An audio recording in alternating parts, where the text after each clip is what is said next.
Hello and welcome to this International Conference on Men's Issues interview with your hosts, me, Elizabeth Hobson, leader of the political party Justice for Men and Boys and the Women Who Love Them, and Mike Buchanan, J4MB's founder. Today's lovely guest is Michelle. I first met Michelle at a non-feminist demonstration outside a feminist event, and I found her to be a sweet, pretty, compassionate and courageous soul with an interesting perspective. Welcome to the show, Michelle. It's nice to have you here. Thank you. That's very sweet of you. I think the first time that we actually met in person was at Messages for Men in 2018. And then it was, I believe, the following March that we met outside protesting the feminist event. Oh, I do apologize. I get all confused with times and dates, but yeah, no, you're quite right, aren't you? Well, it was my first event, first time like attending anything or participating in anything that wasn't online. So, but I'm quite glad that I was there now, because I can call out a few people who also claim to have been there, but we'll get to that. Okay. Michelle, I believe that you were, like Elizabeth here, once seduced by the baseless conspiracy theories, fantasies, lies, delusions, and myths of feminism. What was it, do you think, that appealed to you in feminism? Well, I didn't actually start calling myself a feminist until 2014, but I do think there was a lot of I'd say preconditioning going on in like the general kind of general society and like the environment that I was in. But it was actually after reading Laura Bates's first book, Everyday Sexism, and I still have my copy right here, that I started.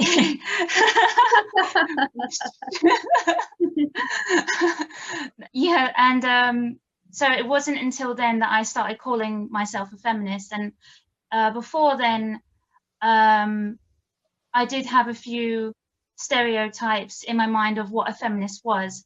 And they usually turn out, now looking back, they turn out to be slightly true.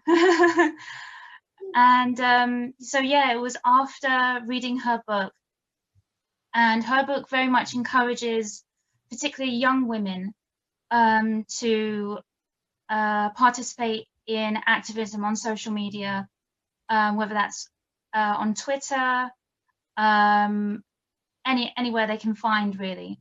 And I slowly started sinking into like an echo chamber, and the book, honestly, it put me through like an emotional kind of conditioning. And now I'm looking back over it, I honestly think, how on earth did I fall for this? And it really happened during a time where I was socially isolated.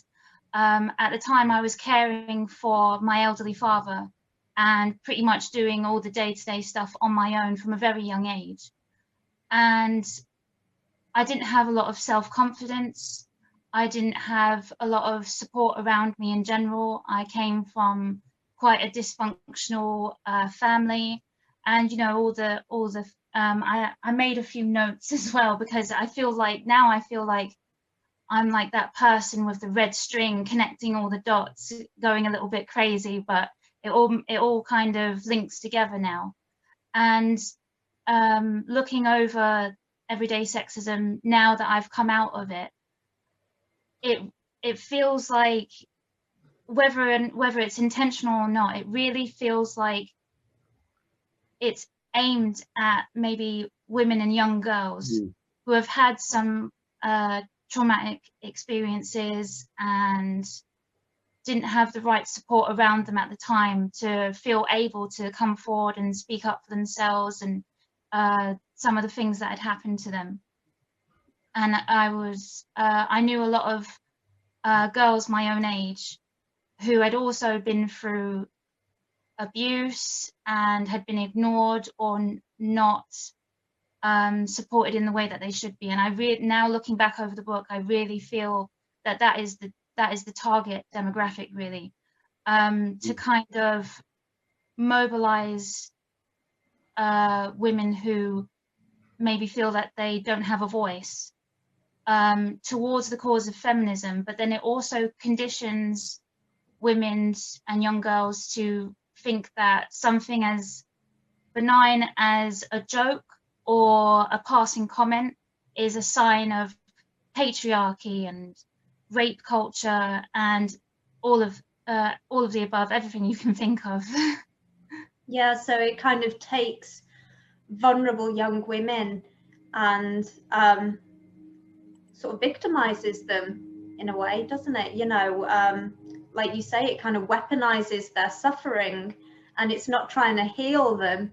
It's trying to take that pain that they've got and direct it towards smashing the patriarchy. Yeah. And after listening to your speech, and it's something that we all kind of talk about in the men's rights movement, of feminism is really, now that I've gone through CBT therapy and I'm much better at dealing with my past and dealing with just being able to function as a regular human being, feminism just teaches mostly women, but probably also men, to do the complete opposite of all the like coping mechanisms and healthy or healthier thinking that is promoted in CBT therapy. Feminism just flips it on its head and promotes catastrophizing, personalization, everything you said in your speech, and I 100% agree.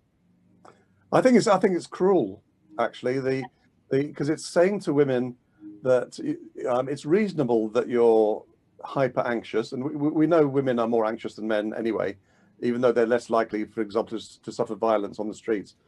But it's saying not that you as a woman or girl, you know, it's understandable, and you should be kind of traumatized, but the solution is for the world to be changed. And that is just, you know, it could not be more cruel. I'm sure Laura Bates wouldn't see it that way. But she, you know, I suspect, I'm no psychologist, but I suspect she had a major failure to launch. I mean, I see her, I think she's what, 35 or something. I see a 12-year-old there in a woman's body, and it is tragic, absolutely tragic. Yeah. And I feel quite similar. Like at the time, I was never really interested in having like a fancy career or anything like that. I was very much the type of girl who wanted to focus on family. I wanted to find a good and loving husband and work when and if I could. But my main focus, I always wanted it to be my family and my future children. And unfortunately, I wasn't supported by the people around me at the time. And someone who I was very close to, a family member that I was extremely close to at the time, when I was leaving college, and you know, everyone was kind of interested in, oh, what do you want to do? What kind of career do you want to have in the future? And I just wanted to find something that maybe and use to work part-time. Like I was slightly interested in doing hairdressing, just so, and another family member, also female, we thought that maybe we could do a course together, graduate together, and maybe even have like a part-time business on the side, because that was a career wasn't really our main focus. I was also very interested in, I've always had a great love for children, and I was interested in childcare, midwifery, and that is still something that I would be very much looking into now. But at the time, when I mentioned that, you know, career won't be my main focus, a very close family member kind of dumped on that dream and said, all these kind of negative things to me. And being so young, being only 16 and leaving school, I took it all to heart, you know. Oh, what if you don't have a good husband? What if he doesn't treat you well? What if he doesn't have a good job and he can't pay the bills? You'll end up like your own mum, alone on a council estate, raising children with no one to help you, with nothing to show for your name. And I took it all to heart, and it really, I think that really caused me to flounder a little bit. I didn't have any direction after that, because I thought, well, if I can't follow my dream and society around me isn't really encouraging that either, housewives and mothers aren't looked upon in the same way as they used to be. You know, you're seen as quite lazy if you want to stay at home with the kids. You should have a career, you should be doing X. And yeah, so I just kind of didn't do much at all until I started caring for my dad, because my dad had always been a positive role model in my life. He wasn't perfect. My parents split up because he was abusive and had alcohol problems, but he was always very loving towards me, very encouraging in some ways, but also a bit critical in other ways. But I do feel like having good male role models around me helped me kind of not go too far into feminism. I did go quite far, but I never let go of the idea of men can also be the victims of sexism. They can be on the receiving end of sexism. And that was something that helped pull me out of it afterwards, because I was reading articles from, what was it, Everyday Feminism, and it said, oh, men can't be on the receiving end of sexism. And I just thought, no, not at all. You can't say that if it's a two faces of a coin. If women can be judged and criticized because of the way that they are, then absolutely men can as well. Yeah, I think, sorry, Mike. Sorry, Liz, I was just going to say, it's probably time for the next question, I think, unless you want to. Well, I was just going to point out that I think there's, so you've never been to university either, Michelle? No, thankfully. No, I actually think I'm quite lucky now. I do too. And like, you know, I feel like, you know, most people without having gone to university have quite simple and reasonable ideas about, you know, well, what's sexism? Sexism is when you have some kind of disaffection for someone because of their sex. But then it's like, you know, people go to university and suddenly the idea of sexism is much more complicated. It's like, no, it's prejudice plus power, you know, and all this. And I quite often say, you know, you have to go to university to get that stupid. It's like sometimes the most simple kind of understanding of a word is just what it is. Yeah. And I do really consider myself quite lucky that I didn't go to university. I did do a few years at local college, and there were some hints of like intersectionality creeping up then. And I do feel like it wasn't really asking the question, it was trying to push you towards the answer that they wanted to give. Because I remember at one point during college, we were all together as a class, and we were asked to, it's, you know, the experiment of, well, social experiment of where you all stand in a line and you're giving, like on a piece of paper, you're given an identity, like white man, white woman, black woman, and so on, gay man, and you take a step forward if you think that maybe a certain barrier wouldn't affect you, or maybe take a step back if something would affect that person with their identity more.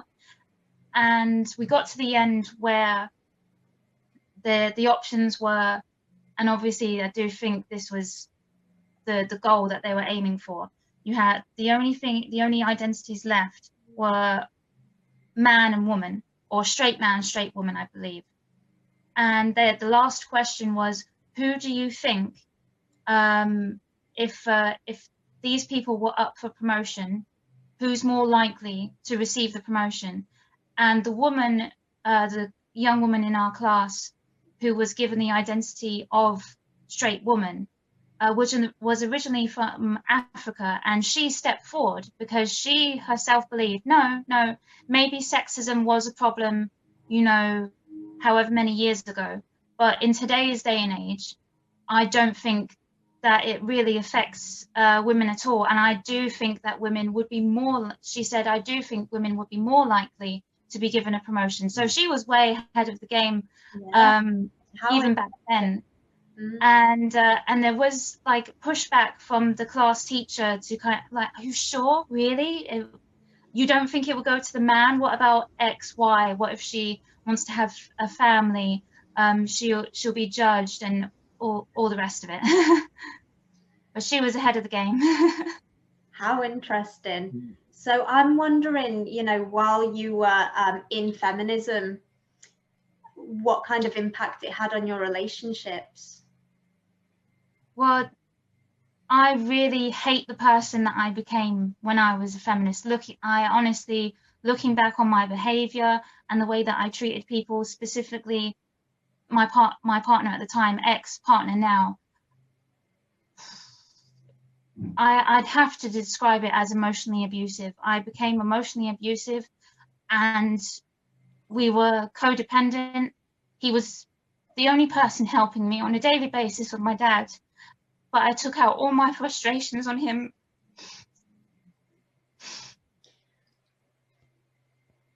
You want to take a minute? Yeah, we'll edit this out, Michelle, if you want. Oh no, it's fine. Yeah. Do you want to have 5 minutes?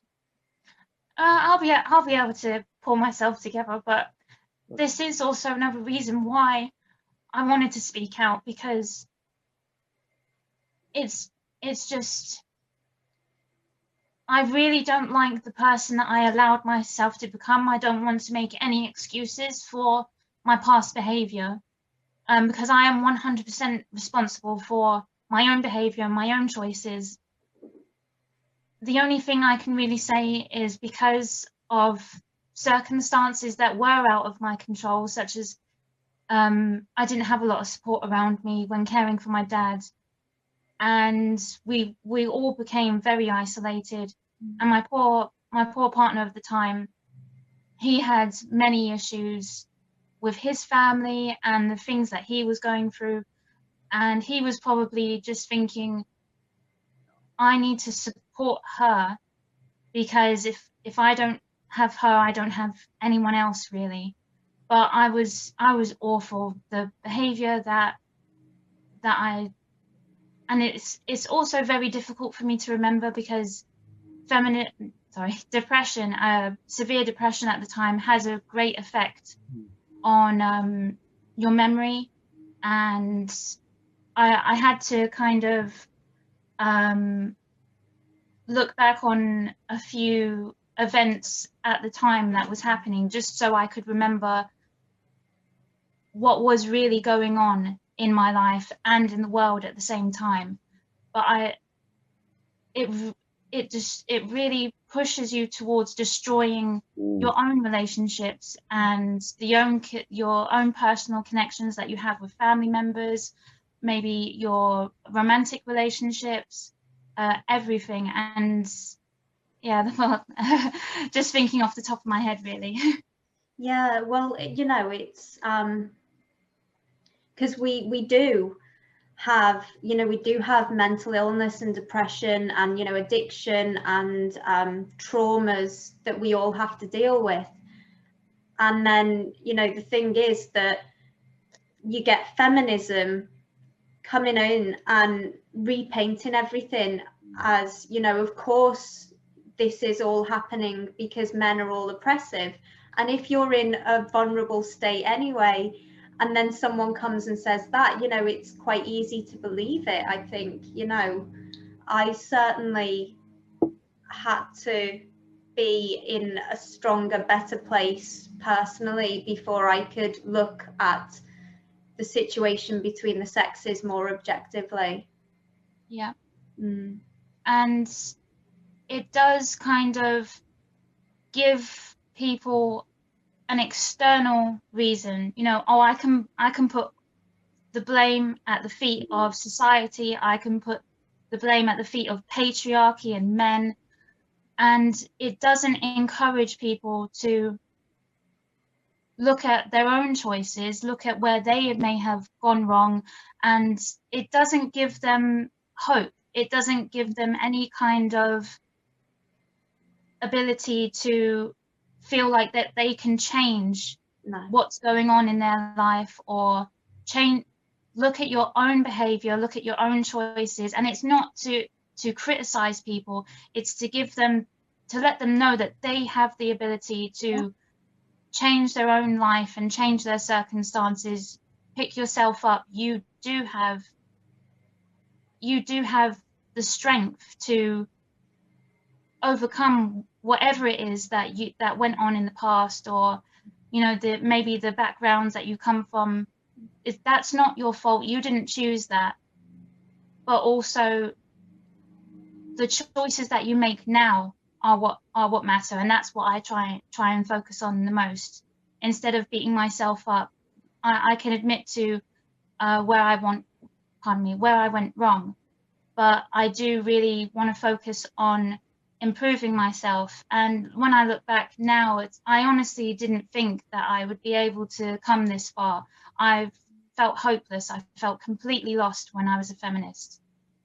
Can I just say, I mean, allied to that, Michelle, I think among many things, feminism is very infantilizing. It stops women from developing moral agency, doesn't it? And Laura Bates is going to be the same when she's 90 years old. Quite frankly, she'll be a child. And I've known women who, you know, of 70, 80, 90, who are basically children.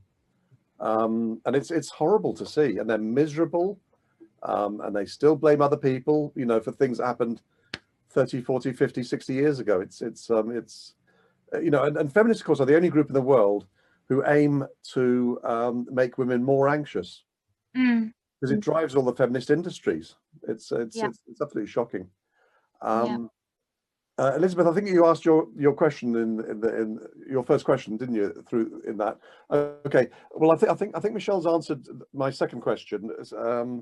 We're about 25 minutes in, so it's going well. Let me just find my second question. So this is going to be my last question, Michelle. Let me just roll that up. Okay. Michelle, one of the most exciting developments in the men's rights movement in recent years has been the willingness of women of all ages to identify as MRAs and anti-feminists. To my surprise, it's becoming cool for women, especially young women, to identify as MRAs and anti-feminists. How do you think we might attract even more good women into the men's rights movement? It is a very good question. I think the reason why a lot of women don't identify with feminism or have rejected it is because they've realized that it's a complete double standard. It's completely hypocritical. Just thinking of how we would attract more women, but I think generally women are starting to wake up to the infantilization, like you said. So just staying on that point, Michelle, I can't help but think that people look at women like you and Elizabeth and Karen Strawn, Janice Fiamengo, and so on, and think these are really well-adjusted, happy, super bright people, whereas Flossie over there, the feminist, you know, is you know, in comparison, is a pretty repulsive figure. and I think it's almost like there's there's like, you know, competing herds, because I think women are far more. The problem is whenever I talk about women in herds, people will say that, am I calling women cows? Which I'm, which I'm absolutely not. But there is a social glue among women that there totally isn't among men, and I think you know, quite I think girls, never mind women, are looking and saying, well, you know, when I look at feminists I know, and anti-feminists and non-feminists, my God, which group do I want to be associated with? Yeah. And it's probably a complete no-brainer, I would think. Yeah. And when I think of the non-feminist women that I know personally in my own life, they do focus on their family, but they also have a very kind of just pick yourself up and keep going kind of mentality. And feminism is just like the complete opposite. It's very fragile. It causes you to become very emotionally fragile, not being able to take any kind of criticism or any kind of personal slights. Sorry, criticism from a man, of course, is misogyny, isn't it? So I'm sorry, I interrupt too much. Sorry. No, that's fine. But I was just thinking of an example where after Elizabeth gave her speech and we were all within the meeting and participating. I don't exactly know why. I didn't see why, but you referred to one of the young ladies taking part as pathetic, and instantly offended, instantly kind of moment. Oh, how dare you call a woman pathetic? And it's like, yes, I remember. Yes, I believe I know why. So this was an event on Zoom because of COVID, but with Sussex University, and I was giving my speech and I had my script up on the screen, so I saw nothing. But I've since been told that there was a charming young lady holding up a sign to her camera that read "Pick me." Wow. Can I just add to that, Elizabeth? It was a wonderful thing. So okay, so she said, you know, Mike Buchanan has called somebody pathetic, this young woman pathetic, and Elizabeth is a born diplomat. She has the brain wiring of the ultimate diplomat. So she talked for about 30 seconds in quite sort of soothing tones, without criticizing me, which was nice. And then she sort of looked to one side and said, but then again, maybe she was pathetic. Yes. And it was a beautiful moment. I cheered when she said that. Absolutely, because that's what I thought. You know, did she ever think to look at her own behavior and maybe, yes, it is quite pathetic of what you're doing in this moment while someone's attempting to give a speech, attempting to communicate. You just want to hold up your little sign insulting her while she's attempting to make a point. Yeah. And even though I didn't see at all, it's quite funny now that you've explained it, but even though I didn't see the reason why, I thought, well, if Mike's calling you pathetic, maybe there's a good reason why. Yeah, I mean, I found it's quite amazing that, you know, because the young lady who asked me the question and I didn't understand what it was about, you know, her first question was, as a woman, would I be safe in the men's human rights movement? And I was like, of course. And then she explained that it's because someone had been called pathetic. And I was like, what's safe from harsh words? Sorry, no. You won't be safe from harsh words. But actually, you know, I would rate calling a woman a pick-me as significantly more offensive than calling a woman pathetic personally. So it's like, well, who's going to protect me from the harsh words of feminists, you know? Luckily, I don't need that protection. Absolutely. And what was it? Oh, my mind's gone blank now. I was going to ask you what you think actually about one of the things that's really surprised me about the men's human rights movement is that I've found here something I never ever would have expected to, and actually I expected to find in feminism, which is sisterhood. you know, with Absolutely. kind of you Yeah. and Natty and Belinda, and I mean, actually, there's too many women to list, but there's so many fantastic women, and we really are close knit and good friends who want the best for each other. Yeah, absolutely. And I just remembered what it was that I wanted to say. It was because of that woman, that young woman who said, "Oh, would I be safe if I attended one of these meetings?" I thought, I don't know if I was caught on camera at all, but that enraged me, honestly. It enraged me, and I was kind of like, me, I need to speak now. It really, part of my language, pissed me off. How dare she insinuate that she wouldn't be safe at any of these meetings? How dare Laura Bates insinuate that she can link the men's rights movement here in the UK to mass atrocities and murders and God knows what else. It really, that's why I have started speaking out more, and why I wanted to do this interview. It's quite nerve-wracking, but oh my cat. It's quite nerve-wracking, but that's why I felt the need to speak out, because of these lies and malicious allegations.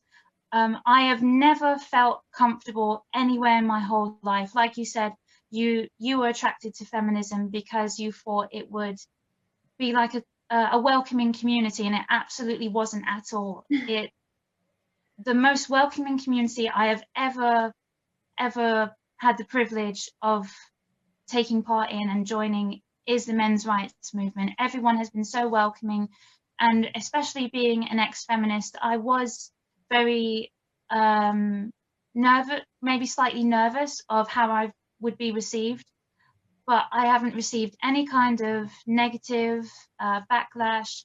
Mostly people are just very interested in my thoughts and opinions, have lots of questions to ask. I've never felt more welcome. How lovely.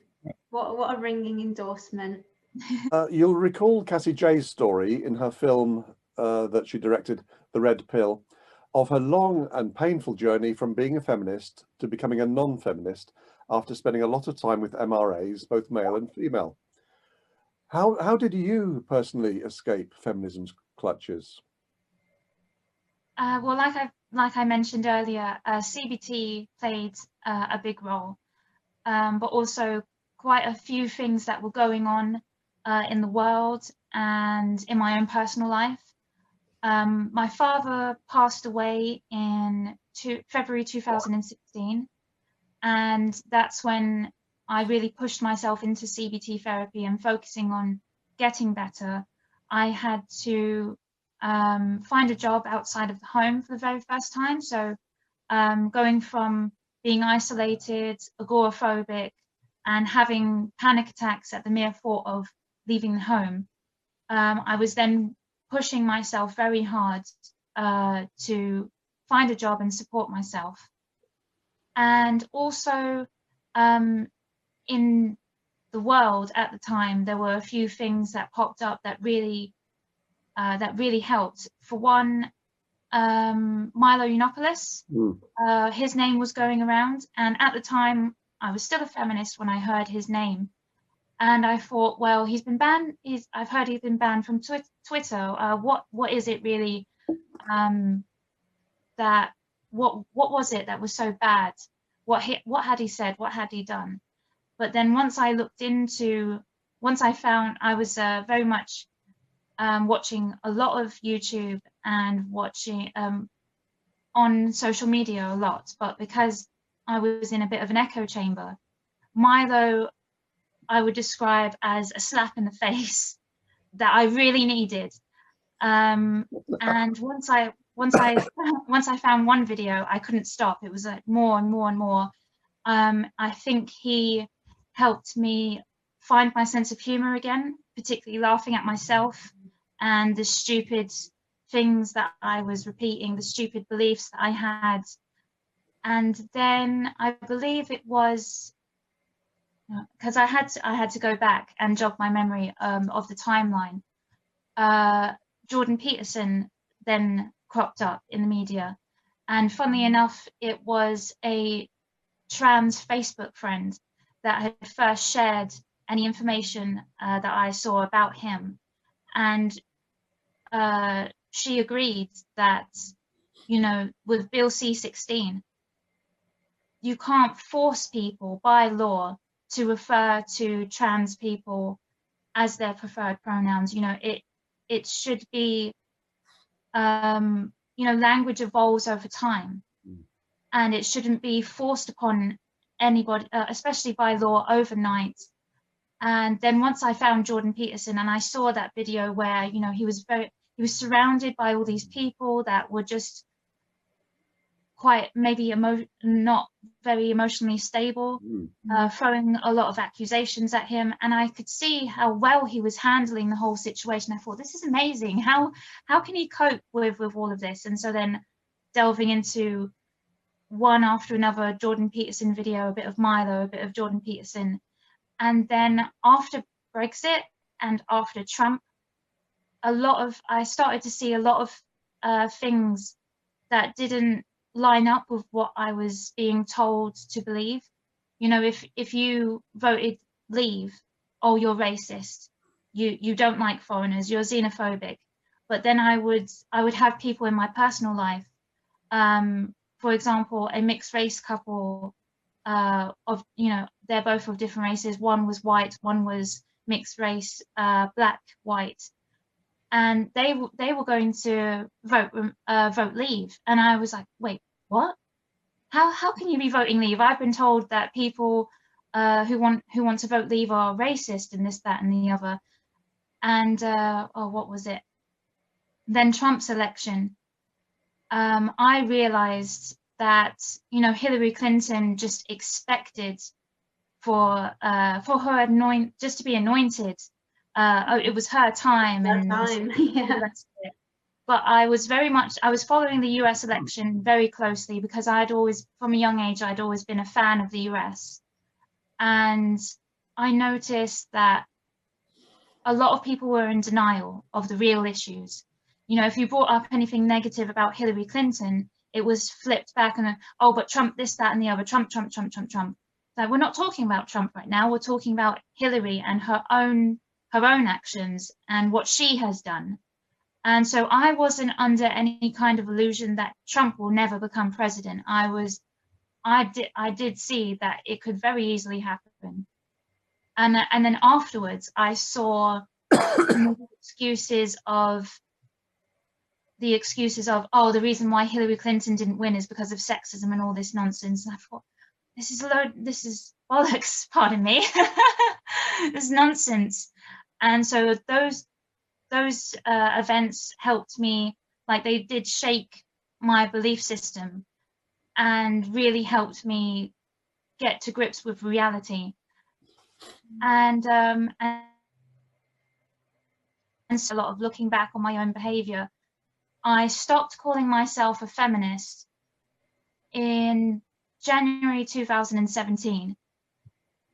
But unfortunately, I lost a very close family member because of the change of my opinions, and I got everything that that you'd expect. Oh, right,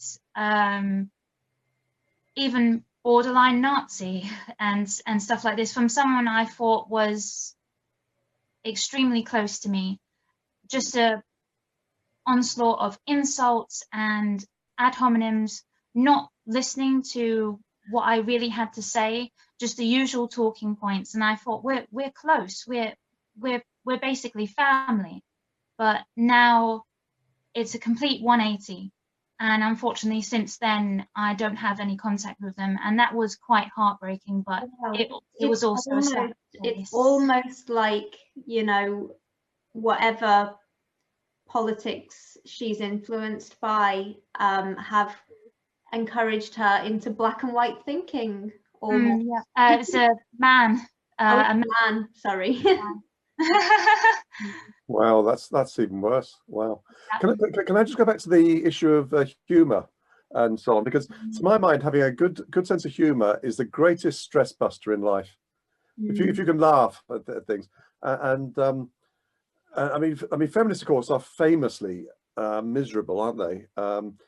even feminist comedians, you always know well, if a woman's described as comedian, you always know she's going to be awful. And I've been on a number of radio things in which, and I've seen a few, with Kate Smurthwaite, Oof. who You lucky boy. I had a broken leg once, and that was funnier than Kate Smurthwaite. But I mean, Milo Yiannopoulos. I mean, Milo was probably the most famous one. I think he called her darling or something, or sweetheart, and she just Yes. exploded. And I was on BBC Radio Ulster, and somebody said, look, darling, God gave you one mouth and two ears. A bit of a clue there, love. You might want to dwell on that. And she went crazy again. Yeah. She has had like 5 years to come up with a humorous riposte to people who call her darling or toots. She's in 5 years she hasn't come up with one. It's so someone really should set up a website dedicated to laughing at feminists. Yeah. If only someone would do that. That was actually something that really helped. I started watching, after Milo, I started watching a lot of feminist cringe videos and absolutely wetting myself and laughing at the way that I had behaved, and that laughing at yourself really gives you a better perspective. And when I was younger, I had a family member who encouraged me to be slightly offensive and slightly, don't really give a F about people's opinions, or if they're offended by jokes. Shows like South Park and Right. Beavis and Butthead and all that kind of offensive comedy and humor I was introduced to from a young age. And I thought it was quite interesting how this person suddenly flipped, and now they are the ones saying, no, this is offensive, that's offensive, you can't say this and you can't say that. But years ago you were saying the complete opposite. What happened? Yeah. Good. I think, Elizabeth, do you want to sort of do the outro? Certainly. Well, this has been a very pleasant conversation, Michelle. Thank you so much for sharing your experiences with us. I look forward to working with you in the future. That's a wrap. Thank you so much. It's Thank an you, honor, Michelle. really.